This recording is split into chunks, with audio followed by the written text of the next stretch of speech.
Hello বন্ধুরা, সবাই কেমন আছো? নিশ্চয়ই ভালো আছো। আজকের আবার একটা নতুন ভিডিও নিয়ে চলে এসেছি। এই ভিডিওতে দেখাবো যে পাখিকে কী করে ভিটামিন মাল্টিভিটামিন আর ক্যালসিয়াম দিতে হয়, নিয়মিত কীরমভাবে খাওয়াবেন আপনারা সেই নিয়ে আলোচনা করব। এবং পাখির জন্য সবচেয়ে ভালো মাল্টিভিটামিন এবং ক্যালসিয়াম কী, যাতে পাখি ভালো ব্রিডিং করে, বেশি বাচ্চা হয়, সেই নিয়ে আজকে আলোচনা করব। তো ভিডিওটা দেখতে থাকুন। তবে তার আগে আপনাদের পাখি যদি থাকে অবশ্যই পাখিকে শাক, তুলসী পাতা, বিভিন্ন রকমের শাক দেওয়ার চেষ্টা করবেন। শাক দিলে পাখির বিভিন্ন রকমের ক্যালসিয়ামের ঘাটতি যে থাকে সেইগুলো পূরণ হয়। অন্তত সপ্তাহে 2 দিন করে যে কোনো রকমের শাক দেওয়ার চেষ্টা করবেন। শাক, গম, সব ফুড তো দিতেই হবে, ঠিক আছে? তার সাথে শাক মোটামুটি সপ্তাহে 2 দিন দেওয়ার চেষ্টা করবেন। যেন আমার পাখিকে দিয়েছি, কেমন খাচ্ছে দেখুন। বর্দি পাখি শাক খেতে খুবই ভালোবাসে, আর তুলসী পাতা দিলে তো আর দেখতেই হবে না, কত আনন্দে খাচ্ছে।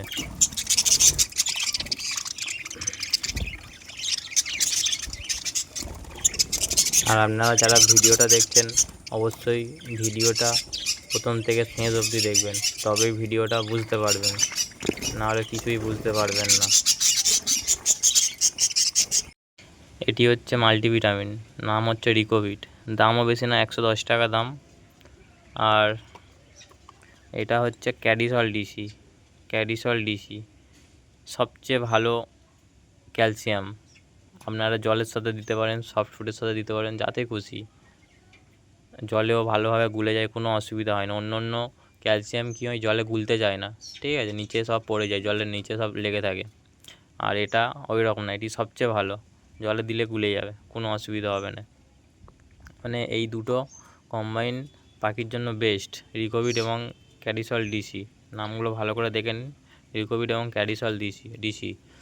আর এই ওষুধগুলো দেওয়ার নিয়ম হচ্ছে আপনারা মাসে 15 দিন দেবেন, ঠিক আছে? যখন ঘরে বাচ্চা থাকবে না, ডিম পাড়বে ভাব, বা ডিম পেড়েছে, ডিম পাড়ছে, এই রকম টাইমে মোটামুটি মাসে 15 দিন দেওয়ার নিয়মটা হচ্ছে এই রিকোভিট একদিন দেবেন, তার পরের দিন ক্যাডিসল ডিসি, তার পরের দিন আবার রিকোভিট, তার পরের দিন আবার ক্যাডিসল ডিসি।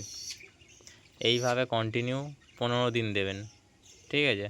তারপরে পাখিকে আবার এমনি ফিল্টার জল, নর্মাল জল, আর কফোঁটা করে দেবেন। আপনার বার্জিগার পাখি বা বর্দি পাখির জন্য একটি পাখির পিছনে 1 ফোঁটা, যদি 10টা পাখি থাকে 10 ফোঁটা এই ওষুধটা। এটাও সেম, একটি পাখির পিছনে 1 ফোঁটা, 10টি পাখির পিছনে 10 ফোঁটা।